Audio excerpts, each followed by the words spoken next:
Assalamualaikum dan salam ceria kepada semua penonton di Buletin Hartanah. Tonton kami secara live iaitu 30 minit bual bicara hartanah. So hari ini kami akan bincangkan satu topik yang berkenaan dengan pemilikan hartanah pertama. Tapi sebelum tu saya Zarina. Dan Hari inilah hari Selasa. Bersamaan dengan 21 hari bulan 4 bulan April 2020 merupakan episod kita yang ke-12, tapi saya akan ditemani, saya akan bergabung dan berduet hari ini bersama dengan seorang jejaka. Namanya silakan. nama saya Hadi Zamri. Saya seorang perunding hartanah di OSE Realty lah, yang akan berbincang isu-isu semasa dengan Puan Zack. Okey, so kami berdua sebenarnya datang daripada kami merupakan perunding hartanah dan kedua-duanya adalah bermastautin di bawah OSE Realty, iaitu sebuah syarikat hartanah yang terkenal di Ceras, dan kami banyak mengendalikan rumah-rumah mampu milik dan sebagainya. Okey, untuk itu boleh saya introduce kita punya topik ke Cik Hadi hari ini? Boleh. Tapi sebelum tu nak tanya, Jadi sihat ke? Alhamdulillah sihat. Puan Zack sihat? Okeylah. Alhamdulillah. So macam mana dengan PKPU? Okey ke? Okey. Ke stres kat rumah? Boleh lah. Saya kat rumah ni bangun tidur, tengok dinding tengok saya. Dah tu tak ada benda-benda nak buat kan. Masuk kereta, itulah. Itu kerja-kerja lelaki. Para penonton kalau nak tahu, itu maknanya dia masih bujang. Tapi kalau Puan Zarina, dia kerja dia, trafik dia masuk dapur, tak habis-habis. Itu beza ni orang kerja yang perempuan. dah berkeluarga dengan orang yang bujang. Okay, alright. Tapi sebelum kita introduce kita punya topik pada malam ni, saya minta para penonton pada hari ini, sila share, sila like kita punya program hari ini, Buletin Hartanah. Untuk dikongsikan dengan jiran-jiran, dengan semua kawan-kawan. Yes. Kan? Sebab apa tahu, Hadi, kalau mereka ni tak share, maknanya kita tak dapat nak spread kita punya ilmu hartanah ataupun info-info yang sangat informatif lah untuk mereka-mereka yang memang ada niat nak membeli hartanah pertama.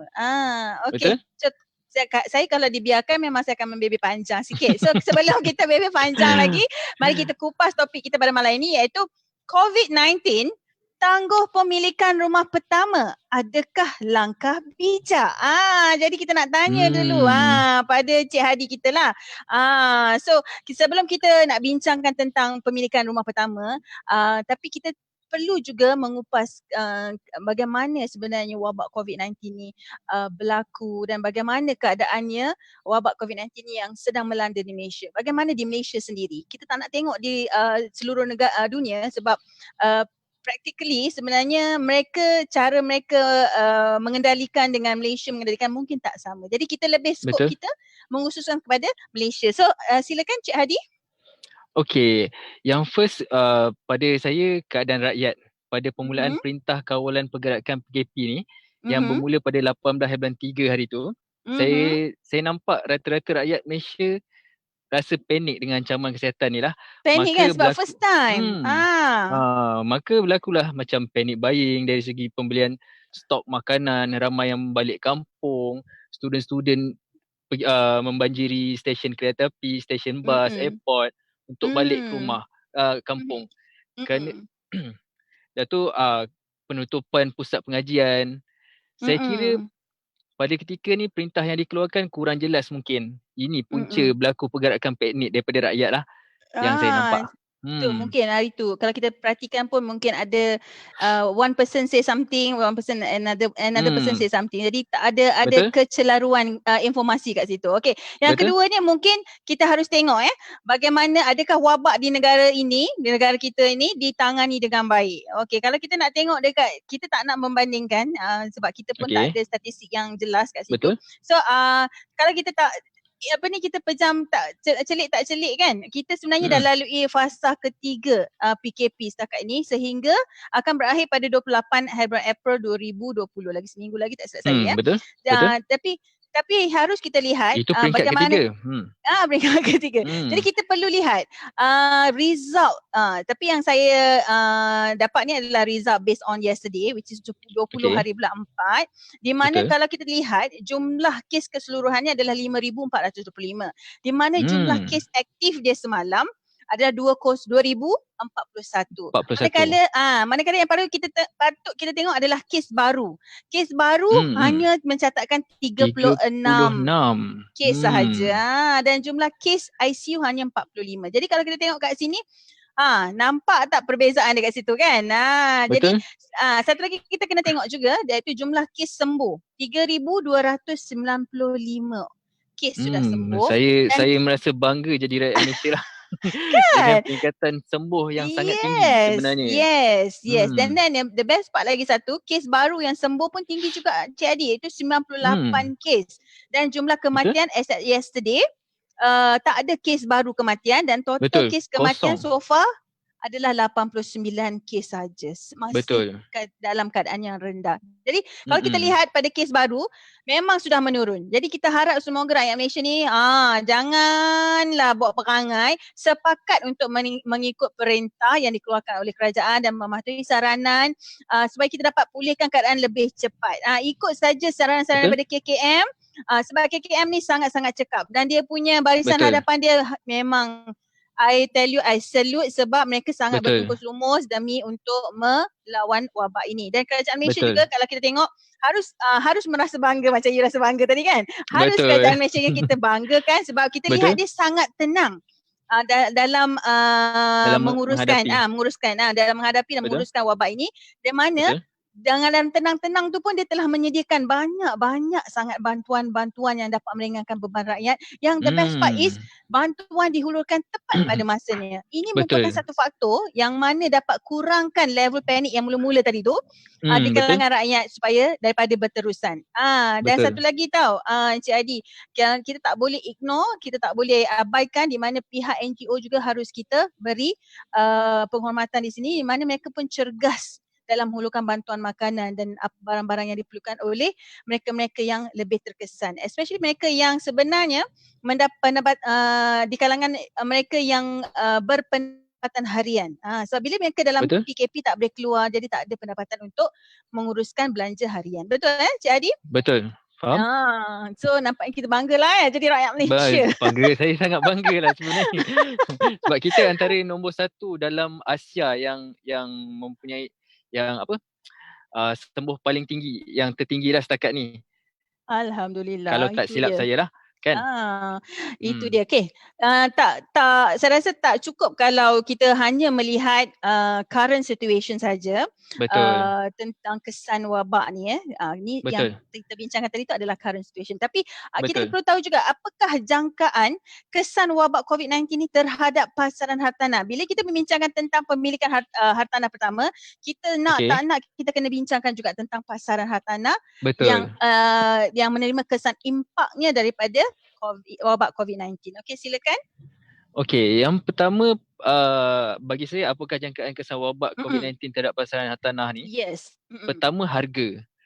Mengikut berita harian yang bertarikh 18 bulan 4, Presiden MIEA Mr. Lim Boon Ping, di mana menjangkakan pelarasan harga dan transaksi akan berlaku sama seperti pasca krisis kewangan 1997, sekitar 10%. Itu adalah jangkaan mereka lah, di mana pelarasan harga dan juga transaksi sekitar 10%. Ini jangkaan awal lah, saya percaya ya.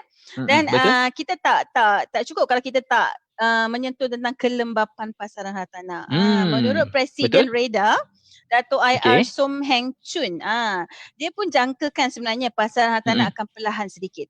Of course lah, kita mengalami bila wabak COVID-19 ni berlaku, sebenarnya dia juga efek tentang pertumbuhan ekonomi, dia efek sebenarnya ekonomi, dan mungkin akan berlaku juga ke melesetan ekonomi ya.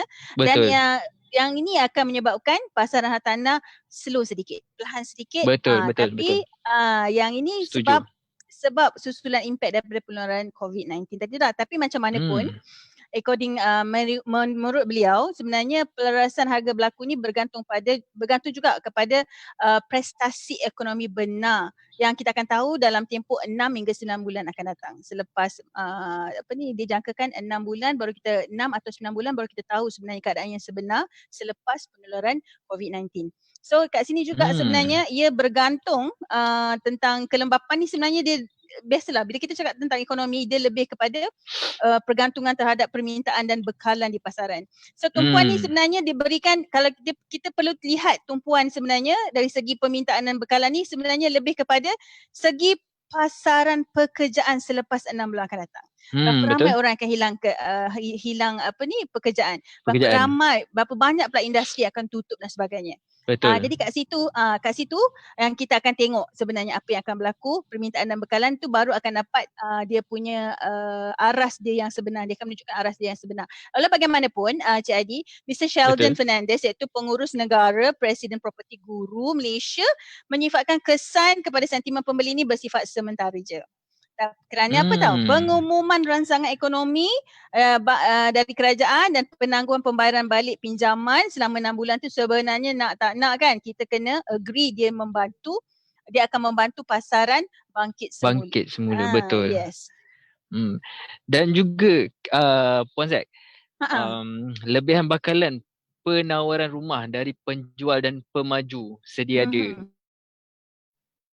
48,000 rumah berharga di bawah 300k, 300,000 yang masih belum terjual berdasarkan laporan suku pertama 2019 Pusat Maklumat Hartanah Negara NAPIC lah NAPIC, termasuk rumah dalam pembinaan dan rumah sudah siap menurut Puan Zuraida kepada Berita Harian bertarikh 23/9/2019. Ini adalah perangkaan daripada tahun lepas ya, suku tahun pertama 2019. So maknanya bila sedia ada 48,000 dan akibat COVID-19 tu mungkin akan ada penambahan dari situlah. Betul. Jadi sebenarnya kita lihat positive side ni sebenarnya pembeli sebenarnya banyak choice kat situ. Alright? Betul. So yang keempat timbulnya market baru. So yang ini bila kita berlaku satu kemesyatan ekonomi sebenarnya especially bila first time kita facing because of satu penularan wabak yang just because of kesihatan lah senang cerita. So dia akan nak tak nak kita sebenarnya takkan terkejut jika dia sebenarnya because of COVID-19 ni akan timbul satu pasaran baru. Macam-macam industri akan timbul, macam-macam pasaran baru akan timbul. Salah satunya yang akan timbul adalah buyer market iaitu pasaran pembeli.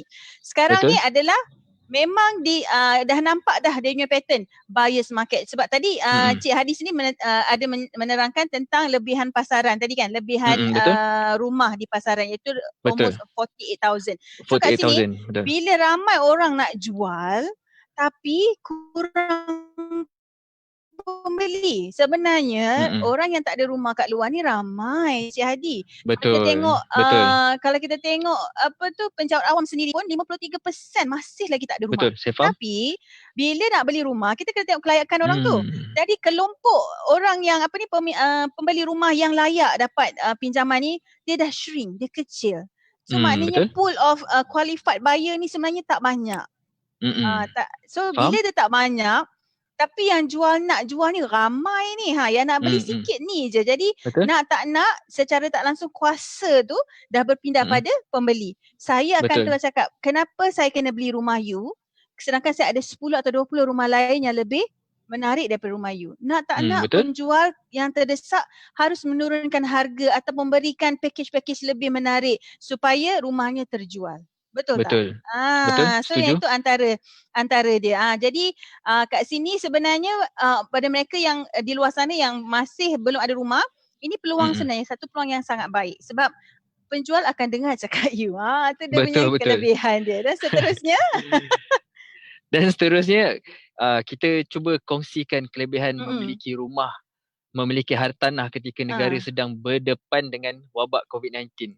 Ada orang kata hold dulu. Ada orang kata hold dulu jangan beli. Jadi kita nak kena beritahu dekat para penonton kat luar sana, share dan like kita punya perkongsian hari ni, Buletin Hartanah kita supaya ramai yang tahu kenapa dia memiliki kelebihan jika dia membeli rumah ketika wabak COVID-19 sedang menular. Okey, silakan. Betul.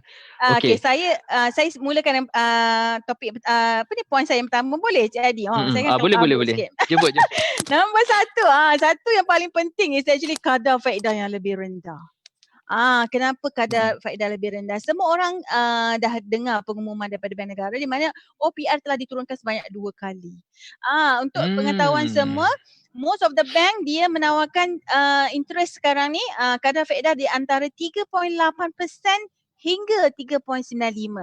So, menjawab awam, menarik tak? Dia sebenarnya lebih rendah daripada rate daripada loan kerajaan yang ditawarkan. Berapa persen macam tu kan. So, jadi kat sini, jika kadar faedah lebih rendah, sebenarnya baik untuk pembeli rumah kerana ansuran bulanan mereka akan turut berkurang. Akan lebih rendah. Jadi kat sini akan berlaku penjimatan kos ketara kat situ. Jadi kalau mereka masih lagi nak menangguh, maknanya mereka telah terlepas peluang untuk mereka buat penjimatan dari segi kos mereka. Okey. Dan tak lupa juga Puan Zat, pasaran yang memihak kepada pembeli. Itu dia. Semasa kemelesetan ni lah, kelebihan ada pada pembeli. Ini bermakna lebih mudah untuk merundingkan terma dan menguntungkan anda sebagai pembeli. Betul. Melihat kepada bagaimana harga mengecut atau menjadi stabil dalam kes Malaysia dan kadar faedah menurun semasa kemelesetan. Nampaknya masa paling sesuai untuk membeli hartanah pelaburan adalah di tengah-tengah kemelesetan. Betul tak? It's a good news tu. Dalam tempoh ni harga menjadi mampu milik dan pertumbuhan juga boleh dijangka. Menarik kan? Menarik kan? Sebenarnya bila kita berlaku apa-apa musibah tu sebenarnya ada kebaikan dia juga. Ada kelebihan dia, ada dia punya hikmah katanya. Jangan tak tahu. Sebenarnya masa yang paling sesuai adalah waktu di tengah-tengah kemelesetan. Kenapa nanti kita bagi tahu. Okey. Yang seterusnya adalah banyak pilihan jenis hartanah di pasaran. Sama ada pasaran subsil ataupun pasaran undercon, sebenarnya banyak jenis pilihan. Akan berlaku sebab apa tahu? Akan berlaku banyak rampasan hartanah kerana ramai pemilik menghadapi kesukaran membayar faedah atas pinjaman rumahan mereka menyebabkan disebabkan apa tahu? Sebab kehilangan pendapatan ataupun pendapatan mereka berkurang. Jadi anda di luar sana yang masih belum ada rumah lagi, this is the time sebab banyak pilihan. You nak pilih yang kat mana? Yang dekat dengan office, yang dekat dengan sekolah, dekat dengan shopping mall, dekat dengan MRT, LRT, semua T pun boleh. Semua ada, betul? Silakan jadi. Okey, yang seterusnya jana pendapatan pasif dari sewaan. Ketika kegawatan ekonomi, ramai akan memilih untuk terus menyewa dari meneruskan pemilikan kediaman sendiri. Kat sini mereka yang punya pengurusan kewangan dan dana untuk menambah pelaburan hartanah mereka untuk disewakan, bayaran bulanan di bank rendah dan harga hartanah yang ditawarkan juga di bawah harga pasaran. Ketika kegawatan ramai juga harga pasaran ketika kegawatan ni ramai juga yang mampu jadi jutawan sebenarnya. Itu dia. Sebab apa tahu? Mereka-mereka yang memang ada capital ni, maknanya dia memang ada strong dia punya financial management dia ada uruskan dia punya kewangan dengan baik. Masa ni kan mereka akan gunakan dana mereka tu untuk buat lebih banyak pelaburan. Secara tak langsung kira dah 5 rumah dia dalam tu dah boleh jadi jutawan. So sebenarnya kan yang ini sebenarnya sangat-sangat kita panggil apa tu, digalakkanlah kepada pemilik rumah pertama, you ambillah kesempatan ini. Dan seterusnya kenapa you kena ambil kesempatan ini? Satu lagi sebabnya pulangannya dijangkakan lebih tinggi di kemudian hari. Maksudnya macam mana tu? Bila kemelesetan ekonomi berlaku, dia akan sebenarnya dia punya harga anda beli tu, harga pembelian ketika itu adalah lebih murah. Dan peluang untuk anda jual kembali rumah itu adalah lebih tinggi selepas berlakunya pemulihan dan pengembangan ekonomi. Ini lebih Betul. cerah. Sebab Betul. mengikut sejarah, biasanya kemiskinan ekonomi ni berlaku biasanya dalam 4 tahun. Dan selepas itu akan berlaku pemulihan dan pengembangan ekonomi dengan baik. So masa ni inilah potensi untuk you dapatkan pulangan lebih tinggi. Dia akan meningkat dengan dramatiknya. Kalau tak percaya, you beli sekarang 200, silap-silap you akan dapat dalam 500 atau 600 ribu. Betul. Begitu. Okey. So apakah masalah bila kita dah tahu dah tadi, kita cakap pasal wabak COVID semasa di Malaysia dan kita jangkakan apa dia punya impaknya terhadap pasaran hartanah, dan kita Betul. pun dah cerita dah pasal kelebihan kenapa mereka perlu beli rumah pertama ketika wabak COVID ni. Kita pun dah cerita dah dengan panjang lebar tadi tentang kelebihannya. Jadi kita nak kena tahulah juga apakah masalah sebenarnya, Hadi, yang mungkin dihadapi oleh pembeli dari meneruskan pembelian ketika COVID-19. Okey, pendapat saya dan apa yang soalan yang sering saya dapat sebenarnya, salah satunya viewing rumah. Kebiasaannya sebelum buat keputusan nak beli rumah ni, kita selesa nak datang rumah, tengok rumah, Betul. contoh Setuju? dengan family supaya keputusan pembeli yang lebih tepat dapat dicapai lah. Namun begitu proses ni masih boleh dilakukan secara online sebenarnya, di mana perunding hartanah akan membantu anda untuk menyediakan video-video berkaitan hartanah tersebut, seperti video rumah, contoh penerangan, pakej pembelian secara online dan cara mengisi borang dan sebagainya. Semua pun Menarik. So boleh tak buat perlu nak kena sebenarnya. pergi galeri pun sebenarnya. Kan? Kan? Sebenarnya sekarang ni zaman teknologi, especially online ni memang dah viral dah. Semua orang pun online sekarang ni. Jadi tak ada sepatutnya sepatutnya isu-isu viewing rumah ni sepatutnya tidak menjadi isu yang besar lah sebenarnya, ya. Betul. Okey. Betul. So seterusnya sebenarnya selalunya orang akan pembeli akan buat kajian lokasi. Sebab lokasi ni sebenarnya, Betul, kalau lokasi. Cik Adi agree, sebenarnya dia memainkan peranan yang penting dalam pembelian hartanah. Sebab apa tahu? Sebab selain untuk didiami hartanah ni, sebenarnya dia pun boleh dijadikan pelaburan juga, yang mana suatu masa nanti hartanah yang kita beli hari ini mampu memberi pulangan yang tinggi dan menjana pendapatan bulanan secara pasif jika kita kita beli untuk buat sewaan. Tapi jangan risau, ketika COVID-19 ni memang you tak boleh keluar sebab kita dalam PKP kan. Jadi kita tak boleh keluar. Tapi anda sebenarnya tak ada, walaupun anda tak boleh berbuat demikian, tak boleh buat kajian, tapi sebenarnya boleh minta je daripada perunding hartanah tu untuk berkongsi map, kongsi fasiliti yang berdekatan, berapa kilometer ke sekolah, berapa kilometer ke KTM station dan sebagainya. Dan satu lagi, kena kongsikan apa landmark yang berdekatan dengan kawasan tu. Jadinya bakal pembeli ni dia boleh access Google Map, dia pun boleh tengok fakta yang kita bagi tu betul. Yes, betul ke tak, fakta yang kita sampaikan tu sahih ke tak. Ini kenapa tahu? Sebab ini akan membantu meningkatkan kepercayaan mereka pada perunding hartanah tersebut. Dan dan seterusnya, Cik Adi? Okey, yang satu lagi, bila setengah daripada pembeli ni dia dah tengok lokasi, dia dah view rumah, dia nak teruskan dengan proses booking. Okey, sebenarnya proses booking ni selain daripada membuat bayaran, sebenarnya pembeli harus mengisi borang tempahan dengan butir-butir peribadi bagi mengesahkan pembelian tanpa bertemu depan-depan atau face to face. Proses ni face to face lah, maksud saya macam nak kena itulah. And then proses ni masih boleh dilakukan dengan teknologi sedia ada sekarang. Perunding hartanah akan bantu isikan borang tempahan dengan maklumat IC dan scan PDF kepada pembeli untuk meneliti maklumat yang diisikan betul sebelum menandatangani borang tersebut. Urusan pembiayaan pula, pembeli boleh emailkan dokumen yang diperlukan untuk pinjaman melalui email je sebenarnya. So tak perlu nak kena berjumpa depan-depan dengan keadaan COVID-19 sekarang ni kan. Betul. So sebenarnya boleh je kita buat urusan tu melalui WhatsApp, email dan sebagainya ya. Dan seterusnya ada sebenarnya salah satu masalah yang paling tinggi sebenarnya, I patut rate yang ini nombor satu sebenarnya point ni. Tapi tak apalah sebab Okay.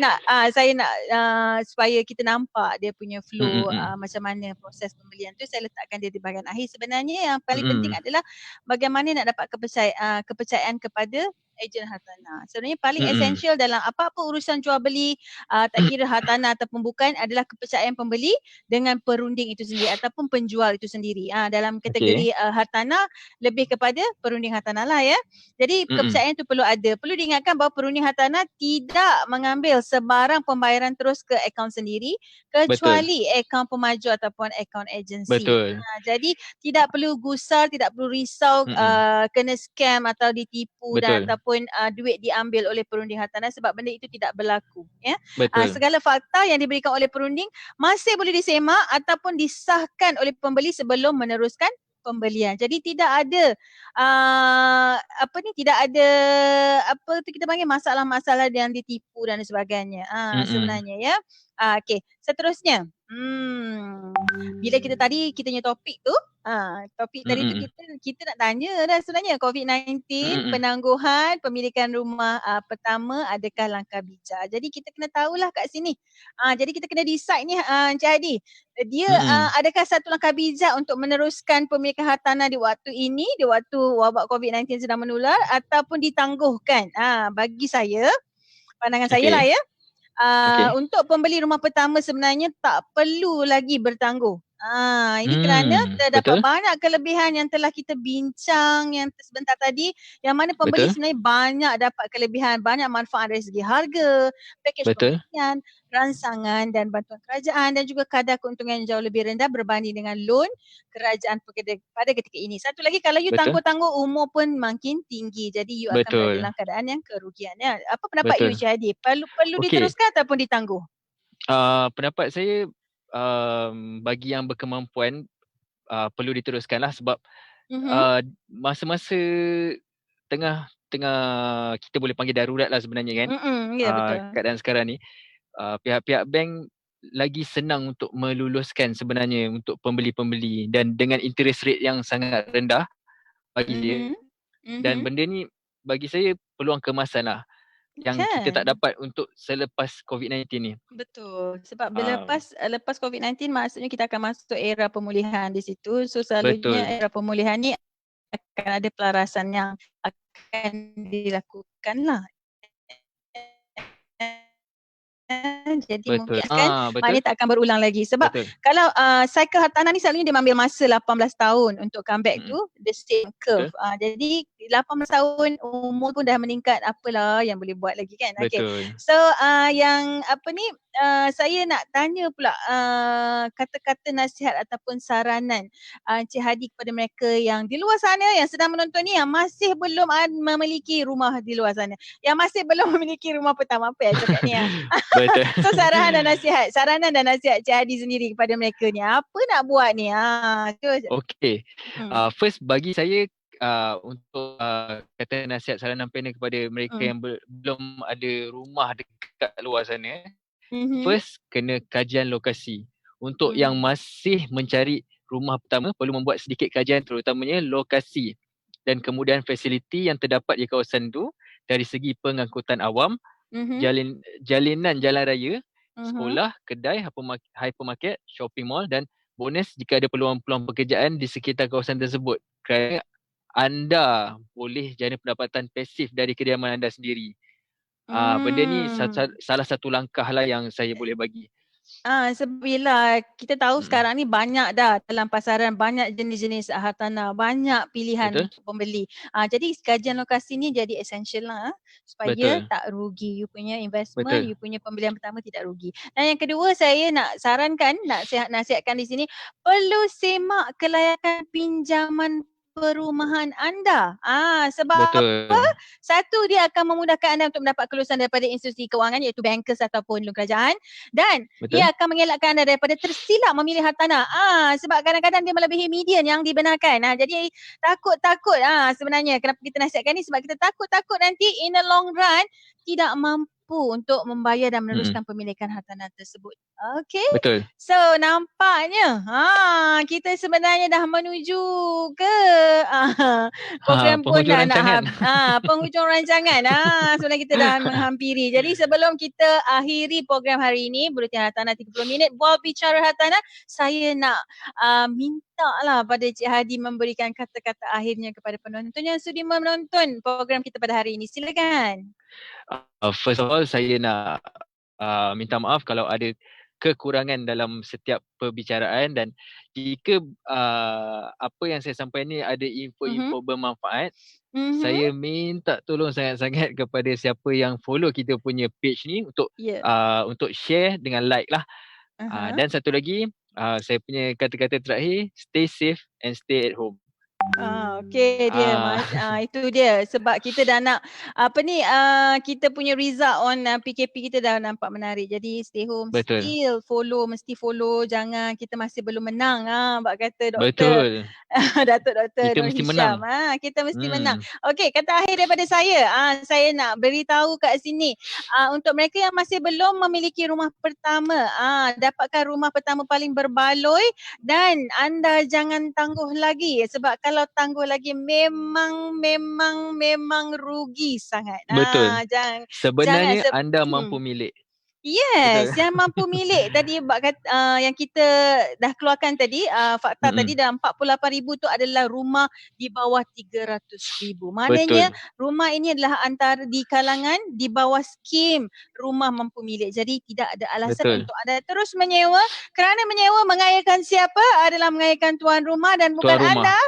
Dan anda kena dan kepada mereka di luar sana, kena pastikan rumah ini, rumah pertama merupakan satu keperluan, dan anda kena sediakan keperluan itu untuk insan tersayang, suami dan anak, isteri dan anak-anak yang tersayang di kemudian hari. Jika berlaku apa-apa pada diri kita, kita pun dah rasa kita punya tanggungjawab pun dah jalankan, sebab kita dah tinggalkan sebuah rumah untuk mereka, untuk tempat berteduh untuk mereka, Okey, so untuk itu saya akhiri program hari ini, Hadi. Kita akhiri program hari ini dengan Assalamualaikum dan salam ceria. Bye bye. Bye. Assalamualaikum.